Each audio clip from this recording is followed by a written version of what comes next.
Okay, guys, welcome to the Rental Reboot Show, and this is all about 2025, and we're going to run through our top 10 tips for the new year and resolutions for landlords to make in the year ahead. So we're really going to delve into it today, Jim.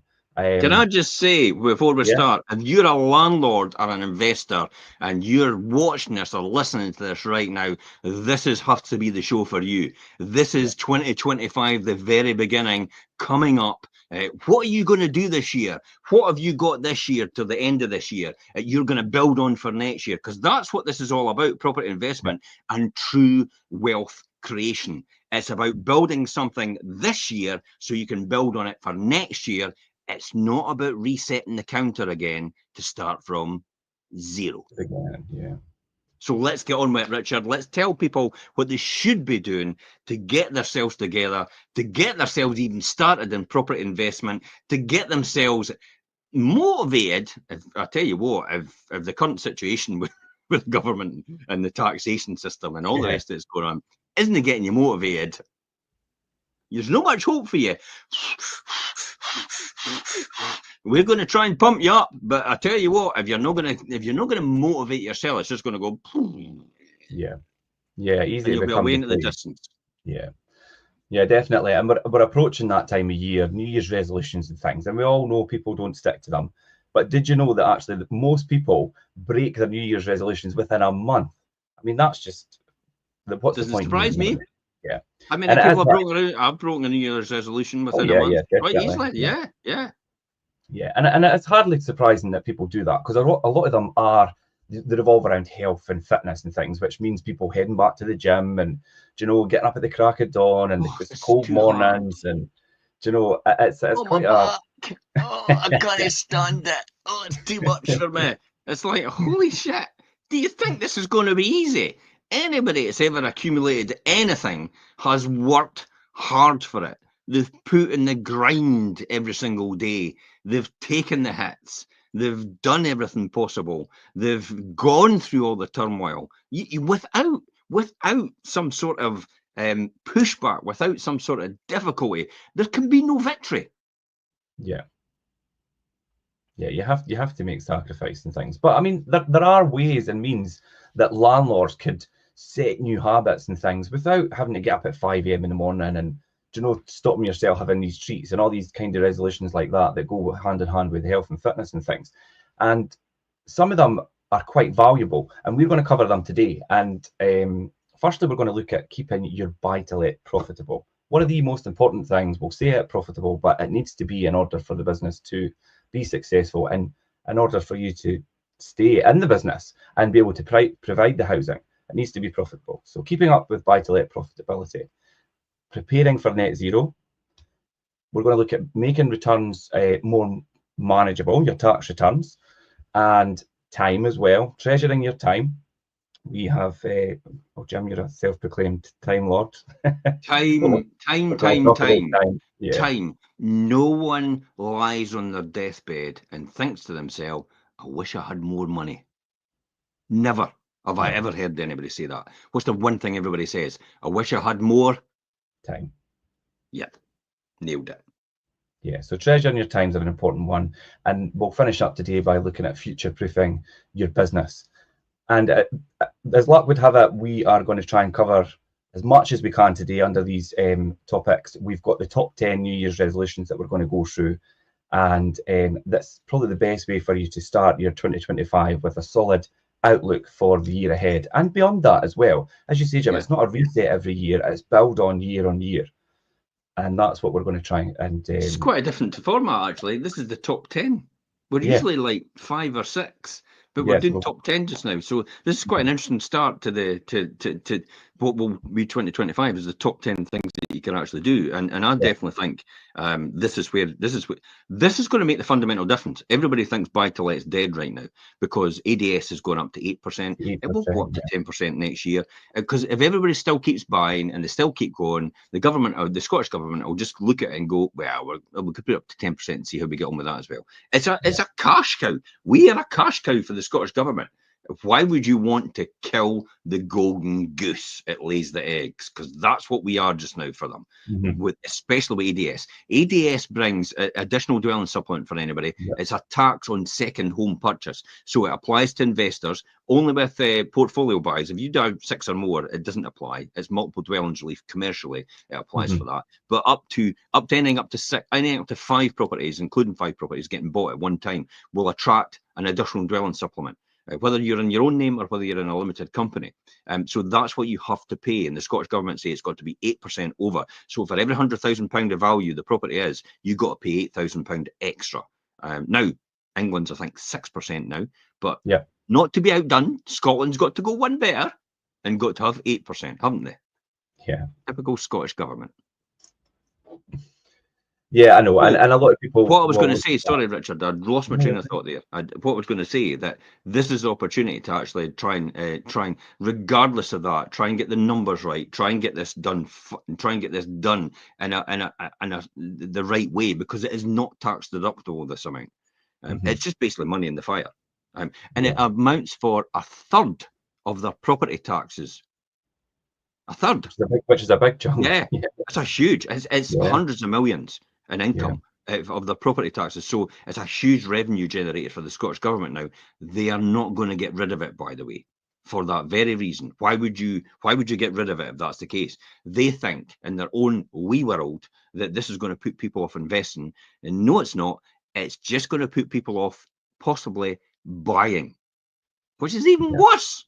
Because if you've got a housing crisis right now and you're struggling for people for rented properties, the last thing you want to do is kill the private rented sector, and people, it could invest in that sector as well. But hey ho, that's the way they think. Single-minded. I think it's single-track-minded. They don't actually, somebody said actually that I don't understand the Scottish Government, why they're doing this. Why would they kill the golden goose that lays the eggs, and especially in a time of a housing crisis? And I said, well, I understand them completely. No academics. They just think single track, single-mindedly. They just think, if I do this, this will happen. This is going to make more money, Yeah. But they don't think about all the collateral damage that happens as a result, all the different other things. Like investors stop investing in that sector, supply starts limiting, rents go up because more tenants are chasing fewer properties, and that's all. Oh, but we can put rent controls in. That'll make it even worse because less landlords will invest in the sector, and it'll get even worse. It's like, oh my God, they are causing a huge amount of turmoil. And it's great news for us as landlords, as investors, the people that are in this business already, the people that are wanting to come into this business, understand the dynamics of this. It's brilliant. It's happy days that this is happening. Happy days, it's happening, believe it or not. ADS going up and rent controls and rent freezes in between tenancies. It's probably for us as investors the best thing it could ever happen. Creates huge demand and little supply if that's the case. It's simple economics. At some point in time, they will be replaced by another government, and another government will think differently. It always happens. I've seen it before. Yeah, but the ADS, that's what I was going to say, that a lot of people automatically think the downside of that, look at it negatively and things. But that's what I was just going to say. You really need to think about, there's always opportunity in there. And as you say, Jim, go back to the seller and say, I'm wanting the money off. Because basically, I can't afford to buy your house at that, and then they'll have to decide for themselves if you can do that deal or no. You're not doing the deal anyway, so you may as well just do it like that. We'll talk about that more when we get onto the maximising returns, and so it's more manageable. So what's this sort of first things we've got to think about, Richard? Yeah, so as you say, we're going to run through 10 points today, and firstly, we're going to look at putting your business first. Now, landlord forums and things like that they're all full of investors, and they're all experiencing some sort of financial difficulty or having frozen the rent on their properties while absorbing those costs of higher interest rates and things, and changing taxation, as we've just spoke about there, and things as well. And good tenants are absolutely worth keeping. And I know that as a managing agent, how important they are, and balancing that compassion and profit can sometimes be a wee bit tricky. But if you're forced to sell up and take another rental home out of the market, it serves no one, and this is where a lot of people, this is where we're ending up, because people are caught in this situation where obviously they've got so much expenditure as a landlord, and they've been hit by tax, and their rents are low, and they could only bring them up so high and things. So you know, it's a lot in there. But as you say, Jim, if you've got the right advice or the right mindset to look at the numbers properly and make it work, there is a lot of opportunity there to make your business viable and successful still, your buy-to-let business in your portfolio. And I'm sure you'll agree with that, Jim, obviously, with how we've obviously managed your portfolio recently. Yeah, absolutely. Yeah, and it's all about thinking about the business aspect and putting that first, because ultimately that knock-on effect will be beneficial to your tenant, who's the important person here as well, because these are the ones, like you say, when all these things are implemented by the government, it's ultimately the tenant then obviously feels the knock-on from that, and they're the ones that suffer the most, as well as landlords and investors themselves, of course. Mm-hmm. So yeah, putting your business first is the most important thing, because every single time I talk about this quite a lot. I mean, it's you have to be commercially minded. Definitely, you have to be commercially minded, and the reason you have to be commercially minded is because you've got a responsibility towards the tenant. If you start to give away money or potential returns on this side, it'll affect tenants on the other side. I'll give you a classic example of that. I mean, you know, this is what I said to the Scottish Government. Jenny Gilruth was actually quite the perfect example. I did say to her, because she's our local MSP, and I said to her, look, you know, in times of where I can't evict someone and they're continuing not to pay their rent, that has a knock-on effect to everybody else, because then I have less funds to actually invest in their properties as a result, because this person isn't paying their way, even when they can. And they just refuse to do it, just for the hell of it, because they just feel like it, because they're stubborn. And unfortunately, it's nothing to do with the fact that, oh, well, we put that tenant in. It's we've inherited these tenants because I've bought a portfolio. These tenants have come with us. So unfortunately, that's the position we're in. But she just doesn't bother. She just doesn't get it. They don't get it. They don't understand. It's like, if I'm losing £5,000 over here with a tenant no paying their rent for the year, then there's a kitchen over there that somebody's no getting. It doesn't. Oh, you look! It doesn't go in my pocket. I'm aware. These people don't get the idea. If it was going in my pocket, I'd be running about in Ferraris and Lamborghinis. I'm not running about in Ferraris and Lamborghinis. It's like, it's mental how people think like that. It's like, you're coining it in. It's like, no one's coining it in. The majority of landlords in Scotland, for example, have only one property. Now, one property at its very best day or very best year can probably only make, profit-wise, maybe about anything between one and 1 in 10,000, maybe, depending on where you are in the country. You could be in Edinburgh, it could be making a lot more. It could be an HMO, something like that. I'm just saying. And so if you're making 1 in 10,000 in profit every year off that property, you ain't buying a Lamborghini, are you? No, and I'd probably say the average house here in Fife, do you know, you're probably about 3,000-4,000, do you know, throughout the year in profit. So it's not a great deal, especially if you've just got one property. Do you know what I've just done? I've locked my new mortgage, you know, for my own house, interest-only mortgage. I've locked it in, 450 quid a month for the next 5 years. That's good. 120,000. I was never going to pay that off. There was no way, because I'm getting it 4.55%. I'm making a 25% return. Yeah. Somebody actually went, sorry, when I was on Necker, you're making how much? Yeah, 25%. It's like, and I think they actually thought they were in a different business. It's like, I should maybe get in that business as well. It's like, but if you get the numbers right and you understand how to do that, and you if you work on your business and you get your costs under control and you're very tax efficient at what you're doing, then you can definitely have enough money to reinvest in the other tenants. Notice how I say enough money to reinvest in other tenants. Yeah, that's the point. This is just a fund. It looks after everybody as they go, and it just so happens I don't actually pay myself from the fund at all. I don't pay myself from the fund at all. So it just grows. That's it. But it looks after everybody else, and my wealth grows as a result. So I'm effectively using my pension, or what would be a pension, to benefit everybody else. I'm using my capital for the purpose of that. That's all I'm doing.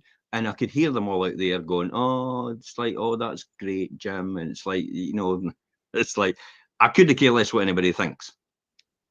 That's it in reality. It's like, I'm doing what I do. I'm choosing to do that. They choose to do what else they want to do with their capital, whether it's spend it, whether it's just invest it in gambling companies, smoking companies, alcohol companies with a pension. It's entirely up to them what they do. But you definitely put your business first. And as I said, if you put your business first and you look after these costs and you invest in your property, then you will keep these good tenants. And these good tenants will attract even better good tenants or more good tenants because they'll tell everybody else how good you are. That's how my reputation's gone over all the years. Yeah, most of a lot of the long-term tenants that we have are under your under one of your roofs, and because of that reason, because we've had them for so long. And I know how your business works, and we know obviously it works. Prepare for net zero. This is your second one. Yeah. I know. And I've got to be honest. We are not going to make a jot of difference to anything about anything in the world. I've been researching this about recycling and all the rest of it. It's the biggest lot of pish ever. I think, honestly. And especially I was talking about this the other day, and I think Scotland and the UK and us, the British Isles, we're a drop in the ocean. We're kidding ourselves. Yeah, if you look at a plastic, I'll give you a classic example. If you look at a plastic bottle and a cup or anything like that, and it's got a 6 in it in the triangle, and you'll notice it's got the recycle sign round about it. Yeah. By the way, it can't be recycled. It has to be put into landfill. So, sorry. So it's got the recycle symbol round about it as a 6, and it can't be recycled. It has to put in a landfill. Yes, that's what I'm saying. If that's put in your recycling bin, what happens to it then? Landfill. Biggest con ever. This is what's going on. Honestly, it's the biggest con ever. We're getting the wool pulled over their eyes by all these big conglomerates pretending that they're recycling and they're being healthy for the environment, and they ain't at all. They're just consuming everything, and they're not telling us, and they're leaving it up to us to sort it out. And it's like, well, why do you not sort it out at the beginning? So what we're doing is a completely different thing. But we can. I would like to say that is when you say preparing for net zero, I wouldn't say net zero is attainable. I would say prepare to make your property more energy efficient for the tenant for their running costs. Yeah, because I mean, obviously, we should all be aware of, for landlords and investors, that there's legislation for more energy efficient rental homes, and I mean, it's coming, it's moving a bit slowly, but it will eventually come. So to be prepared is probably the key thing that we're trying to point out here. And you can be sure it will end up with us. And landlords do need to ensure that their rental homes are up to these new standards, because you will have to have a minimum EPC banding to actually market your property on the rental market. So that's something that and have tenants move in. So that's something you really need to think about. The costs of this. It'll come eventually, Richard, the minimum EPC banding, but it's not on the cards just now, because they've obviously repealed it and thought to themselves, we're going to have to have a rethink about this, because it's not going to be possible to attain this. So let's see where we are right now. And let's see what we can do. But as a landlord, I'll be honest, if you're doing refurbs, then you may as well just try and get to C at least in your refurb. So try and attain C at least. Now I've just bought another 10 properties, and they're all C, which is flipping heck. I noticed that your EPCs on them were actually good, so that's fine. So I'm like, ooh, that's a weight off my mind about trying to get to there. Whereas the other ones are all kind of D. They're nearly C. I've got a funny feeling that's just been deliberately done like that by the EPC. Oh man, in fairness, EPCs could be manipulated. It's like, but then I never said that. To have a D rating, you could change that to a C quite easily. It's a lot of properties that are a lot lower. Do you know, there's cottages and things that are at F and G and things, which are, are going to take a lot. There's nothing you're going to be able to do about that. But the get out of jail card for these ones are, if there's historically, if it's like that, and you can't, and what is it? If it's impractical and not cost effective for you to do these upgrades, then you don't need to do them. Then you don't need to do it, basically. Yeah, and it's because there's no way it's ever you're going to spend £100,000 to save £1,000 a year. That makes no sense at all. So that's what the government have actually said in their initial legislation that we're going to bring in. So kind of just watch out for that. So we now know it's going to come eventually. So just work towards it. Plus the fact you get lower mortgages. I mean, just slightly lower. We're only talking about 0.2, 0.25 percentage points. But over compounded period of time, if you've got a big mortgage over a compounded period of time, then that all mounts up. Mm-hmm. So you get a wee bit of lower mortgage for having a higher EPC rating. So the banks are rewarding you as a result of it as well for that reason.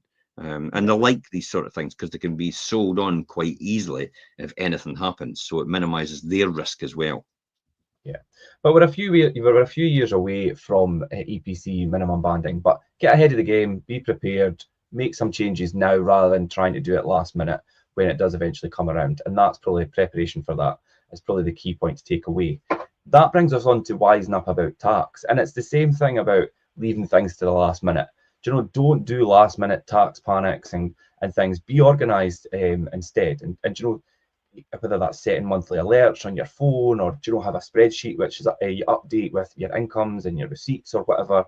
Do you know, an hour at a time just to kind of update that and make sure you're up to date will make all the difference rather than scrambling and trying to do it at the end of the year or prior to the end of the year. So here's what I do. Yep. Here's what I do. You know what I'm about to do next week is I go away for 10 days to Spain in my house, and I sit in Spain in isolation and I work on all my tax before the tax year end. So I'll work on our own personal taxation before it hits March 2025 for the end of the personal tax year. I'll work on Elaine and I's just now. I'll be working on Parker Housing Limited. I've already done the year-end accounts way in advance for 5 properties and for Tigger and Timmy. That's done and dusted. So I know what tax bill I'm due come the end of December. So I've got that planned as well. But I also a plan to make sure I know where I am in terms of the year end coming up again in 31st of March for my other companies as well. It's prudent to do that. Especially if you've got, I mean, imagine if you've got something that you're going to do next year, early next year, which is quite a big capital improvement to your portfolio. Like, for example, put new kitchens in, put double glazing in, and you want to do it next year.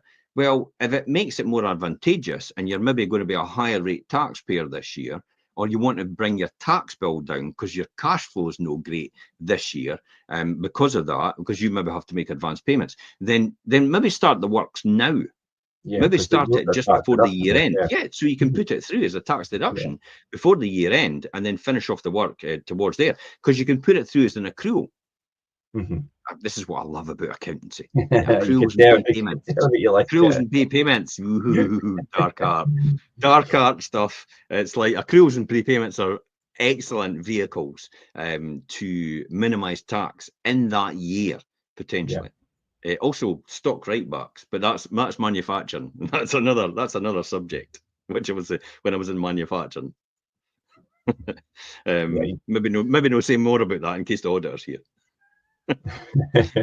But wisen up with your tax and being prepared, and like you say, Jim, having things all in place way ahead of time is just good practice, I think, and leaving things to the last minute isn't a good way to handle any situation or approach anything, whether that be your energy efficiency or whether it's your tax. So well, you could end up leaving it to the last minute, and you've done now this is last minute as if people have got to hand their returns in. This is what you're talking about, last minute, but I'm talking about last minute before the tax year ends. So in other words, work out where you are right now before the 31st of March comes, or the 5th of April to be exactly precise. That's the end of the tax year. So before the end of the 5th of April comes, so you know what you've got to pay for this year and at the end of next year. But you'll have to pay a payment on account as well, by the way. So you have to understand that, because then that has an impact on your cash flow as well.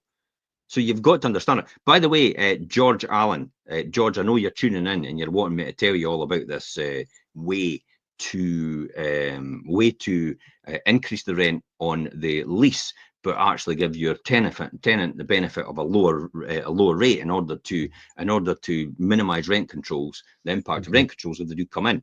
I am not going to talk about it publicly, George. So if you want to contact me privately, more than happy to discuss it with you, because that is only for our landlord investors. I would be giving that information out. I am not telling people publicly anymore about methods and efficiencies that I can make and no one else knows about.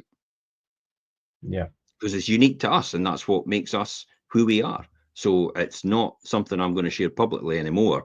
It's only for our investors and our landlords that we will be doing that personally for.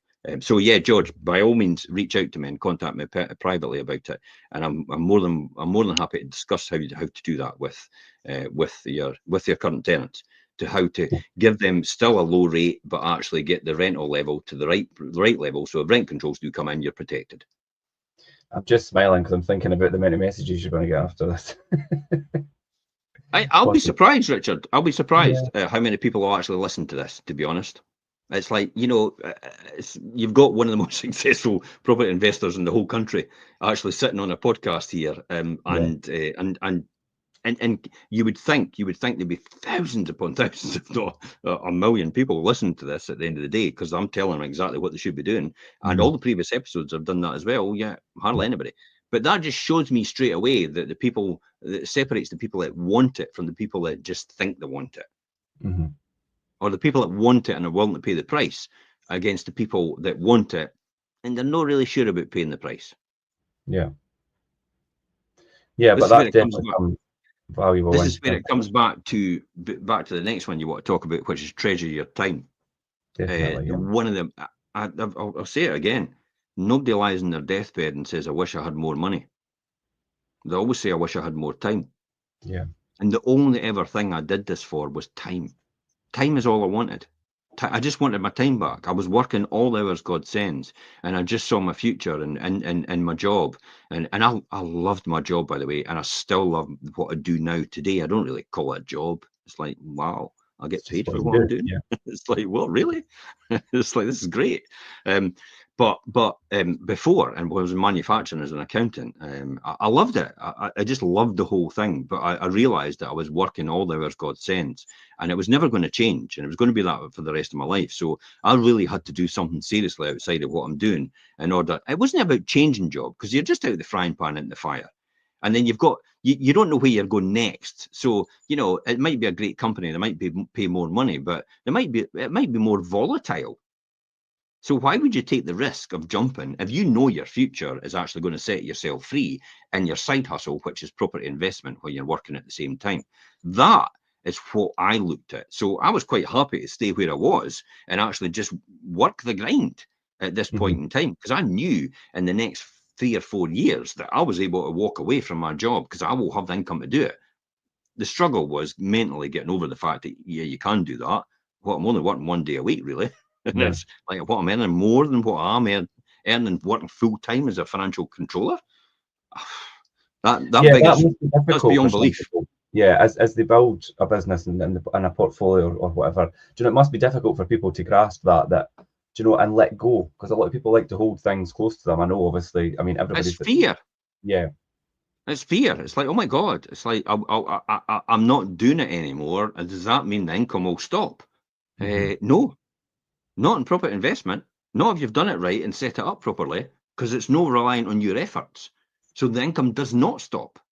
And if you want to live off income, fair enough. If you don't, and you just want to go and do your own thing in another field, like you want to be a musician, or you want it to be a magician, or you want it to be, a comedian, you want it to do stand up, you want it to learn how to public speak, you want it to travel the world, you can go and do it. And you don't need to worry about the income it generates, because you've got income and you're getting generated already, if that's what you want to do. That, to me, is what time is all about. That's treasuring your time. It's spending the time to do the things that you can do when you want to do them on your terms, no one yeah, else's. So yeah. when And somebody then, phones up and says, "You've got to be there by this time," and you're thinking, who says? no, I don't. Who says? It's Yeah, like, no, I'll decide if I'm going to be there at that time. That's all it comes down to. And you have a choice. So it's about giving you the choices. That's why it's important about your time. So value your time. The time is something you'll never ever get back. That minute it just passed is gone, yeah, yeah. I never to get be that. repeated. Let me just give you a news flash here. You're only going round once. This isn't a dress rehearsal, and you're not coming back for an encore at the end of it. That's why time is so important.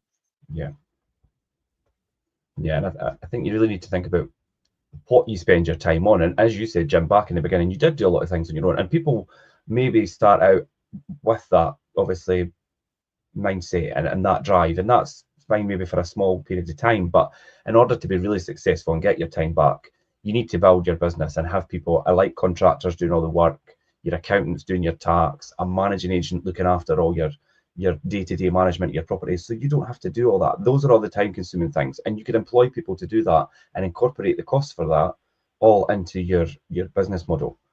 Oh, but I'll be losing money if I employ other people. I'll be spending money. It's like, oh my God. It's like, no, you're investing money because your time is worth a lot more. If you can buy a property with a discount, for example, you don't need to buy a discount, by the way. If you could buy a property which would lock in a gain over the next £100,000 property, by the way, £100,000 property, a gain over the next 20 years. Okay. So a gain over the next 20 years, and it'll double. So divide that by 20, you're making £5,000 a year. So you've spent how long just to buy a property at £100,000? Maybe 3 or 4 hours, 5 hours a year time in total. If you add it all up, it's obviously going to be spread out. But if you condense that time that you've used on it into that, you spent that 5 hours, and you're making £5,000 a year in appreciation, and it's not taxable, by the way, because it's locked in as a gain. It's wealth building. So effectively, you're paying yourself £1,000 an hour. £1,000 an hour, or pay a contractor £100 an hour to do the job. Pay the contractor. I know which one I'm doing. And that's what people don't realise. But that's not even locking it in with a gain. That's just appreciating over the next 20 years. That's double. I think a property is £100,000 is going to double over 20 years quite easily. Halifax is announcing now property prices are going up again. That's what they're saying. So, and Scottish property prices, for example, have gone up on average on the land registry since they measured it by 7% so far, year on year, up to now. Fife has only gone up 1.2%, but Edinburgh and that have gone up higher, so that it balances off. But in the long term, property goes up about 4 or 5% every single year since the very beginning. So it never changes. So if you think about that logic about the 4 and 5%, if it's going up 5%, that's 20 years and it's doubled. Now, if it's compounded 4 and 5%, then it's obviously going to just go by 4%. It's going to take to get to doubling in 20 years' time. Because it's going to have 4% or 4% or 4% and just keep compounding up. And eventually in 20 years, it'll be 4% of a lot more, if that makes sense. So there's where the gains are made. It's in wealth building, which is not taxable. Not taxable. Oh my God, I love it. I love it. I just love not taxable stuff. And it'll be what was I hear you say? Oh, right, okay. It'll be taxable when you sell. Yeah, of course it will. But what if you never sell and you just pass it on to the next generation and you live off the income, and so does the next generation? It won't be taxable. And you can pass it on tax efficiently, maybe by discretionary trust, or maybe by introducing them as a shareholder when the debt to asset ratio is actually quite high, because then therefore there's no intrinsic value in the company, so you can actually transfer a lot of the company to your children way before then in the beginning. Or if you keep your debt quite high and just keep doing that, but your income generates from the portfolio a lot more, then it is possible to do it in a tax efficient way over time. Inheritance tax as well, you get a 700 up to, I think it's 325, 650,000 over the 7-year period before it's a potentially exempt transfer. So you can transfer 650,000 at any one point in time. You wait 7 years and it's out of your inheritance tax bill from then on. Right. So there's all ways to do that, and that's why it's so important to understand how to do it. Yeah. Anyway, back to you. No, you're fine. But it's a good example of where time comes into it, and why time is so precious. Your time and thinking about the time that it takes to do things, and then it brings us on to then thinking ahead, like you're saying, obviously planning the future and focusing on what your future may be. I mean, do you know, new technologies now come around things, and the expectations of tenants now as well. Do you know that there's all these things that you need to kind of think of being essential to future-proof your investment, so it can consistently attract premium rents, good tenants. Do you know, think about how your portfolio is going to perform in the future and how you could help that. Do you know, a Yeah. few £100 could then add thousands in value, and plenty of jobs could be done, do you know, in a few hours while maybe your tenants at work and things. Do you know, think about time scales of doing things, so you could upgrade the property without interrupting your income. Do you know, it doesn't have to be done between tenancies. You could still improve the property while the tenancy's running and not have that. And A wait lot till of you've got. tenants are up for that. Yeah, Yeah, of they're course. fine with that. I mean, we've done it in the past. We've put kitchens in. They've gone, and it's the old thing about, well, do you want a new kitchen? Do you not? It's like, Mhm. you know, we can wait till you move out, if that's the case, eventually, and then we'll put a new kitchen in. Or we could do it now over the next couple of days. What do you think a normal homeowner occupier does? That's what Do I they have to do. demand to the kitchen company, it's like, oh, I'm wanting you to put me up somewhere else?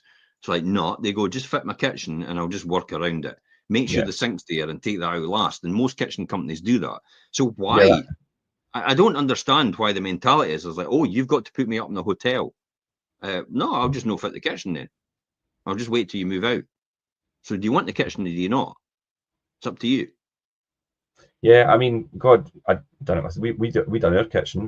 We like you say, leave the sink till the very last minute. I think that the old oven was on the floor, and you just made do. So how do And you here's know? the one as well. It's like a tenant comes back and says, I want a discount in my rent for the time that you're Yeah, fitting it.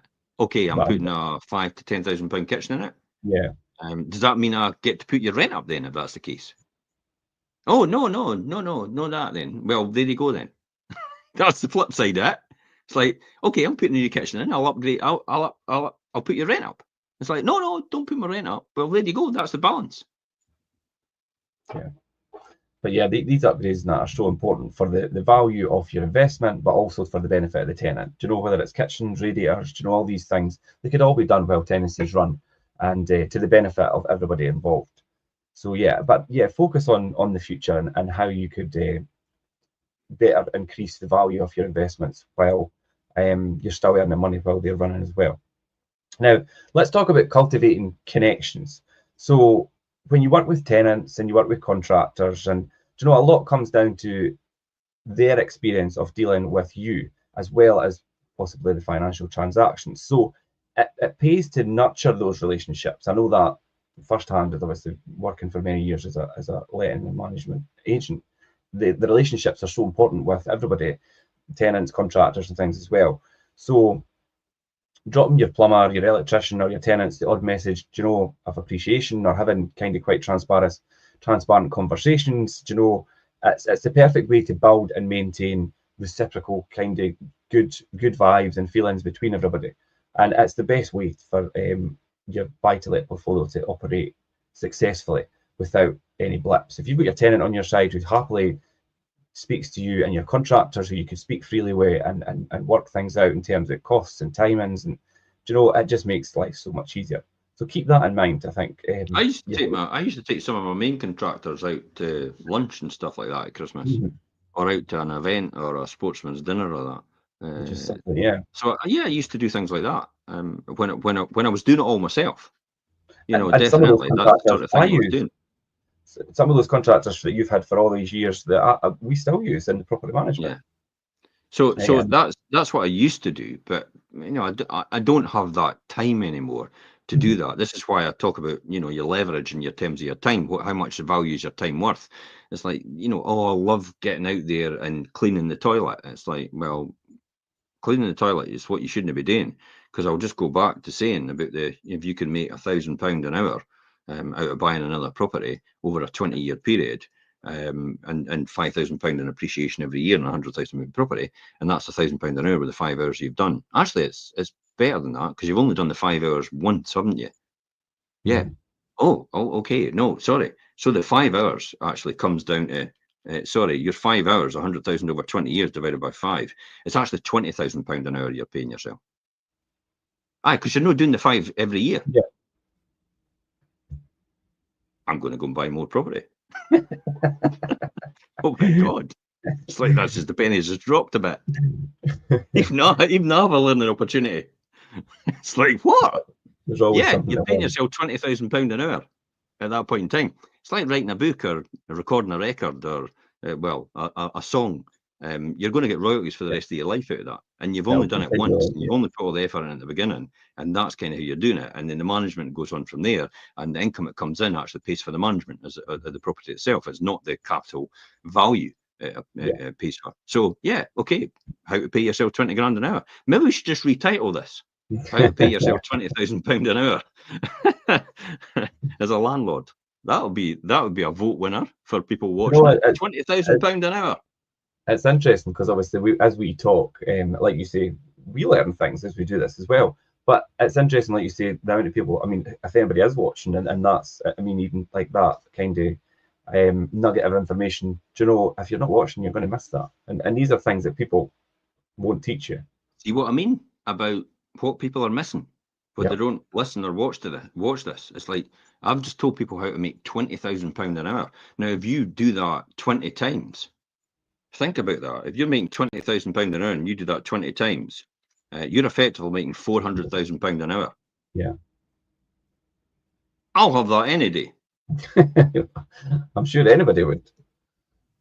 But they don't understand the mentality of that. And then they become susceptible to other people around about them saying that's obscene. It's like, well, how is it obscene? Everybody does it. Mm-hmm. You know, all the people in head of the CEOs and everybody that goes about their daily life do it. The banks do it. Local businesses do it. You know, they leverage their position by employing employees, and they make money as a result as well. So they make that, but it's a profit rather than actually a gain capitalized. So the profit is taxable, whereas that isn't. So there's a fundamental difference, but it's still the same process about wealth accumulation. One's through profit and one's through actually gain. I love gain better because it's no taxable.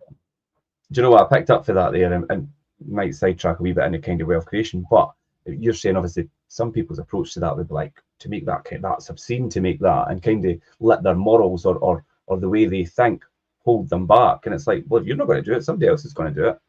Somebody else will do it, right? Yeah. But I tell you what, if you think it's so obscene, go and do it anyway if you can, and give it to somebody that needs it. Yeah. There you go. There's your answer.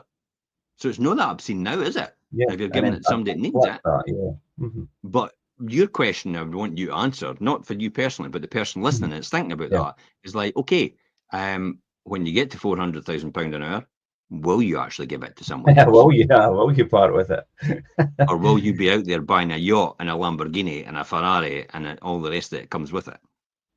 And you know, I think it could be the latter, by the way. Yeah, a lot of the people that would preach and say it's obscene, if they were in that position, they probably wouldn't part with it, to be honest. Yeah, they're exactly the same. Which would then say a lot for the real person. Anyway, I've seen it all before, Richard. I've seen it all before with people in the past 40 years. How I've had it, because I used to run network marketing. I used to get, used to build people's dreams and all the rest of it, and tell them, what would you do? And I'd rub it in people's face. I would show them. I'd let them see my boat. I'd let them see my Ferrari. And I'm like, okay, maybe you're not the right person for this business. Because that's the type of people you really, it'll not go anywhere, because they're just for themselves. It's all about them. And this sounds, this, when we come on these podcasts and that, this all sounds about, it's all about you. It's like, no, really. It's like, it's like somebody says, that was a good idea to put that on to get some traction for your podcast. They mentioned it the other night, and I wrote back, I couldn't care less if anybody listens to it or no. Yeah. It doesn't make any difference to my income at all. It does make a difference to their income. Does make a difference to them. Not to me. Yeah, no, you're absolutely right. But yeah, let's get back onto our 10 topic. So yeah, time, the future, connections, and we're going to talk about preempting problems as well. And do you know, if you're self-managing or you have an agent and you've not had your mid-tenancy inspections and things carried out, then make sure they're started or get them underway, because they're the best way to spot potential problems, do you know, early on before they could turn into potentially a costly crisis in a property. Do you know, whether it's water ingress from gutters or rendering, or all these things that tenants probably won't pick up on or probably won't report. Do you know, get out there, get a walk round and these things checked, because preempting these kind of problems could save you a lot of money. And mid-tenancy inspections provide that opportunity to look at any problems, which you could save on money, time, hassle, and ultimately the expense of having to deal with it too late. It's a classic case of prevention's better than cure, isn't it? Yeah, yeah, definitely. Yeah, and as I say, whether you're self-managed or have an agent, they will either yourself, and if you don't know, then find out the things that you should be looking for if you're self-managing, because it could save you a lot of money. If you've got a managing agent, they should know the things to look for and be doing a perimeter walk and internal inspection of things as well. So preempt things, and prevention is better than obviously falling foul to things getting picked up too late. Okay. This is a really important one we're going to move on to as well, and that is learning the law and legislation. This is ever changing, and I think it's something that everybody needs to keep up to date with. And if you're self-managing, this will take up a lot of your time. If you've got a managing agent in place, this is where the cost for them will obviously pay for itself, because you are not having to keep up to date with legislation and all the training that an agent goes through. So when you spend a lot of time keeping up on legislation as a landlord, then if you've got an agent, you don't have to do that. And if you're managing things yourself, you can't really afford to fall behind on not knowing what the latest legislation and things are, because you could be caught out and you could be fined. There's a lot of penalties that go hand in hand with some of the legislation that's been around for years, and indeed the new legislation that's been brought in. Now, I know there'll be a lot of people, and probably yourself, Jim, there's certain things it's like, who's policing it and who's really enforcing it? And to a certain degree, that is true. But then things like gas safety and electrical safety, these are all really important things, which can leave you in a position, you're leaving yourself wide open if you're not having your property compliant and keeping up to date with these things. And yeah, the law is an absolute bit of a minefield. Would I say I don't like using the word nightmare. I think Challenge. the legislation is really challenging. It changes all the time. You've got to keep abreast of it. You've got to keep abreast of what's going to be coming as well, especially when it comes to rent controls. I don't necessarily think you prepare for it. You just make sure you de-risk yourself against it. And you can do things way beforehand, especially for rent controls. And if rent controls don't come in, happy days. You've de-risked yourself anyway, so at least you've actually put yourself in a position where your portfolio or where your business structure is a lot stronger as a result of it. I think that's the most important thing. So, but learning the law and understanding the law and where you stand is quite important. But I'll be honest, if you're building a portfolio, we'll come back to this time thing again and what value you put on your time. It's like people, I just love learning the law. I couldn't give a shit about the law. It's like, I know we've got a day where I'm being honest with people and I'm just giving it tough love and straight to them. It's like, I don't want to know about the law anymore. I'd rather you look after that for me. Sal, my membership with Sal as well looks after that for me. Yeah. If I need to know something that I need to know about, or I'm in a position where I need to know about something, then you'll deal with it, or Sal, we'll get information from Sal to help us deal with it. But why would I then just use my time to get involved and try to learn all the legislation, which is going to change over time? And a lot of it I'll never ever use. So why am I learning it? Oh, yeah, you're proficient in the law. A big deal. You're still skint. Yeah. I'm still skint. I've still not got any further forward, that sort of thing. It's like, I've never built my portfolio. It's because you've been learning the law and cleaning toilets. That's why you're spending all your time. And you're just being a busy fool. You're just being a busy fool. That's it in a nutshell. This is, hey, you want to be successful in 2025, then don't be a busy fool. Mm-hmm. Yeah. That's the key here. This is why I'm being honest with people and I'm just delivering it to what it is and how you should be doing it. You should be looking at your time and valuing your time. If you can earn more in the job that you're in just now than it is giving up your job and actually trying to learn all the law, the legislation, if you could earn more money in your job than now, then you can, and then you can't give up your job. Because a lot of people actually think, I've got to give up my job to do proper investment. No, you don't. You're just bringing yourself out of a secure situation where you've got your holiday pay, you've got your sick pay, you've got your pension paid, you've got a secure job, and that's all done, and you know where you stand with that. So why would you want to get away from that and go, oh, I'm going to risk everything and just go and build my dreams? It's like, build your dreams in your side hustle. Yeah. Keep your main job. and just do your side hustle and then build it that way and get somebody else to manage it for you. And then that's extra income. It gets reinvested all the time because you're not bringing anything out of that. You're just keeping reinvesting it because you're living off the job that you've got. You're living your day to day is the job that you're working. Your lifestyle is going to be the hustle that you're doing, the side hustle on the edge. That's what I did. I mean, and I would say get somebody to manage it rather than self-manage, because I've self-managed and it about killed me.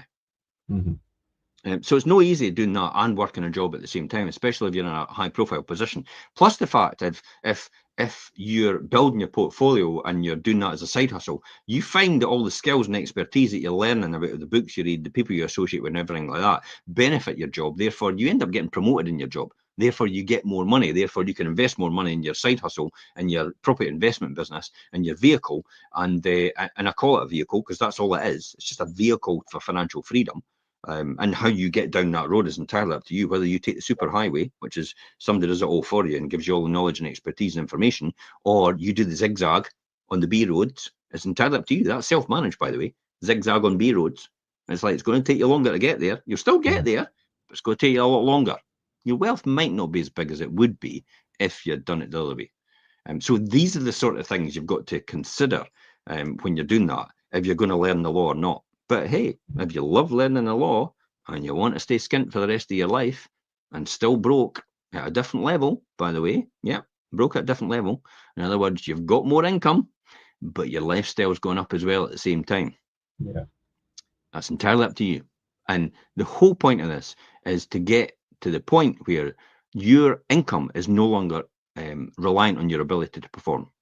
So you can go away on holiday and come back and you've made more money. Yeah, definitely. And I think when it comes to things like where you're sourcing information, if you are learning about the law, make sure you're taking that for the right places. I mean, people are on forums and things, but be careful. I think the most reliable source here in Scotland is probably the SAL, the Scottish Association of Landlords, where they will keep you up to date with all the legislation and changes. It's no Facebook, put it that way. No, it's not. It's like, my God. See the amount of people that go to the forums on the Scottish Landlords Network, the Scottish Property Network, the SPIN, the Scottish Property Investors Network, and they all sit there and they ask the really complex questions in accountancy and legal and all the rest of it. And I'm just sitting going, holy shit. If you just spend 120 quid a year and just become a member of SAL, it's tax deductible, by the way. So it's not really 120 quid. It's tax deductible. So, and then you could just phone them and ask them instead of reaching out to Facebook and having hundreds of different opinions about what people think and actually not really knowing the real answer. You just phone Sal and get the real answer, the right answer, because they just what they do is they phone TC Young. If they don't have the answer, they go to TC Young because that's their advisors, the solicitors who were poachers turned gamekeepers. Or gamekeepers turned poachers, another way around. I'm not really sure. I think it's poachers. But yeah, it used to be on the tenant side, now they're on the landlord side, so they act for landlords now. But they know all the pitfalls and they know exactly what the legislation is because they specialise in it. So why would you then go to Facebook and ask everybody else? Oh, you want attention. Yeah, it never ceases to amaze me some of the things that I see on forums. But so be careful of that. Don't fall foul to take advice from perfect strangers who don't know what they're talking about. SAL is a really good source of information, and dare I say it, and people might think, oh, you're only saying this because you are an agent and a managing agent, but use an agent, because I'm only saying this because I know how much work and training goes into it, and to pay an agent 12% or whatever to do all that for you and have all that information like what you do, Jim, you don't have to worry about that, and it pays for itself and exponentially, especially when we're in a situation with the current government and all the legislation and changes and things that you need to keep up to date with. So learning the law and knowing who the right person is to advise you about that is key. Ditch the paperwork in 2025 as well. Go fully digital, scanning or taking photographs of tenancy agreements, certificates and receipts, and maybe digital leases, all the rest of it. There's loads and loads of apps out there that can do all that for you now. I mean, we use Adobe to do our digital signatures, and that's fine. Adobe's a tried and tested standard for security as well. So That's what we're using, but we're all also using other things. And I run an accounts department where one person's in Coatbridge, one person's in St Andrews, and I'm here, and that's my accounts department. And the offices are in Cooper and Leven, and the accounts department still runs perfectly well, because all we do is take pictures and scan everything and then send it over to them. Onto the server, and job done. And you just put it in a hard copy in a filing cabinet, and if anybody ever needs it for the actual physical one, then you've got it in the filing cabinet where it came from. So that's the way to do things nowadays. Now, I've been doing remote accountancy and using remote accountants for, God knows, 20 years, something like that, way ahead. Using technology to the advantage about notifications on, originally it was faxes to speed things up rather than having to handwrite letters into the council about council tax changes. They allowed faxes, so I was doing digital faxes in the very beginning. Now it's just emails they accept. So all these different things. Go paperless. It costs you. Remember, it doesn't cost you money. It costs you time. Yeah. By keeping, my father was a world's worst for it. Like, just wouldn't computerize. No, I'll do my VAT. And it's like flopping heck on Word documents, not even a spreadsheet. Word documents about all his VAT returns and every single quarter. It's like, my God. I just press a button. Yeah. There's my VAT return. Just check my numbers. Just check an accountant, typical accountant. There's the base cost. Multiply that by 0.2. Does that equal what the VAT is for the input tax? Yep, it does. There's the other thing for the outgoings. Multiply by 0.2. Does that equal the VAT taking off, deducted? No, it doesn't. Why? Drill down. Oh, right. All of these are zero rated. There's the ones that are zero rated. Just do a quick check of them. There's the ones that are actually rated with VAT on them. What's that total? Times that by 0.2. Oh, that equals more or less that figure. All right. Okay. VAT return's fine. Done. Send it. Send. Digitally sent to the VAT man, and then I just send a message to the accounts and go, yeah, just pay that. And that's the reference number. Done. VAT return done. Yeah, and a lot of things, and people may be saying, well, I don't have a scanner. You don't need a scanner anymore. This is your scanner. And it actually scans a document as a document now. I mean, the technology is amazing. And whether you're putting that then into your computer or into the cloud, or, you know, whatever, you have a server or whatever, and then that's everything: receipts, certificates, guarantees, contracts, everything. It's so much more organized. Now, as a business, we keep hard copy files and stuff and things, obviously, but to have it on a digital cloud or folder in your computer is so much more efficient, and you need to get with the times, to be honest, if you're not doing that. Now, finally, we're going to wrap up and think about investors and landlords. Kind of need to ponder about their actual purpose. Ask yourself the question, why are you a landlord or an investor? Why did you start in the first place? And is it the same reason now as it was when you started? If you've been in this industry for a wee while, do you know, has your reasons for that changed? Do you know, there's a lot of questions to ask yourself. Was it to give yourself a job? This is where, well, that's the thing. This is, and it's funny you should say that, give up your day job, because this is where people do give up their day job to become a full-time property investor, and they actually just get another job. Yeah. And as I said before, the security all is gone, because you're no longer got an employer paying a pension. Everything's in your hands now. So your total financial security is away completely. It's all up to you now, all or nothing. Whereas I didn't do it like that. I did it, you know, employer, side hustle. I always had financial security then. And I still do that today. You know, my income comes from a estate agency. It doesn't come from property investment. My wealth builds from property investment, but my income comes from a estate agency. So you've got to understand, all you're doing is, when you give up your job to take a property investment job, you're just going out the frying pan into the fire, if not worse, into the molten volcano. I would imagine that way. So you've got to think about that. So come back to, because you could easily get lost in translation there and think to yourself, yeah, I'm free. And your freedom was really all about getting rid of your boss. And you think you're free, but you're no free, because you've got another boss, and it's you. And it's also your partner. And it's also your children, if that's what you've done.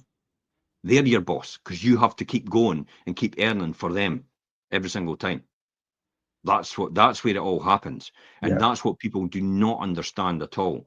They give up their main job, which is security, for this so-called day job. And it's because they're in beside all these people that do it and are happy doing it, but they don't realize what their position is, exactly the same as what I've just said.